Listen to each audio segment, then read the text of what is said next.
ఈ హ్యాంగింగ్స్ కోసం అయితే 4 ½ ఉండేలాగా ఇలా స్క్వేర్ పీసులు తీసుకోవాలి. డబుల్ కలర్ తీసుకుంటే మీకు లుక్ అయితే బావుంటుంది. మీరు ఒకే కలర్ వేసుకోవాలన్నా కూడా వేసుకోవచ్చు. ఇప్పుడు ఒక పీస్ తీసుకొని ఇలా సమోసాలా ఫోల్డ్ చేసుకోండి. ఇలా ఫోల్డ్ చేసుకొని అటు ఇటు కూడా పాదం ఖర్చు ఉండేలాగా స్టిచ్ వేసుకోండి. ఇంకొక దాన్నయితే నేను చూపిస్తున్నట్టు ఇలా ఫోల్డ్ చేసుకొని, మళ్ళీ ఇలా లోపలికి కార్నర్‌కొచ్చేలాగా ఇటు ఇటు కూడా ఫోల్డ్ చేసుకొని, మళ్ళీ పాదం ఖర్చు ఉండేలాగా స్టిచ్ వేసుకోవాలి. ఇలా 2 కార్నర్స్ వేసుకోండి. ఇప్పుడు దీన్ని ఒకదాని పైన ఒకటి నేను చూపించిన విధంగా ఇలా పెట్టేసుకొని, మిడిల్‌లో కరెక్ట్‌గా డోరీ అనేది ఇలా పెట్టుకొని, దీన్ని ఇలా ఫోల్డ్ చేసుకోండి.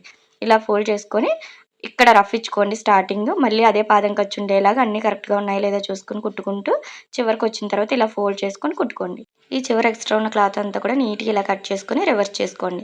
చాలా నీట్‌గా ఉంటాయండి. ఇలాంటి హ్యాంగింగ్స్ అన్నీ కూడా కొత్తవారు కూడా ట్రై చేయొచ్చు. చాలా ఈజీ కదా! చాలా బావుంటుంది. కలర్ కాంబినేషన్ వల్ల ఇంకా లుక్‌గా అనిపిస్తుంది. నాకైతే చాలా బా నచ్చింది. మన ఛానెల్‌లో ఇంకా లట్కన్ మోడల్స్ అయితే చాలానే ఉన్నాయి.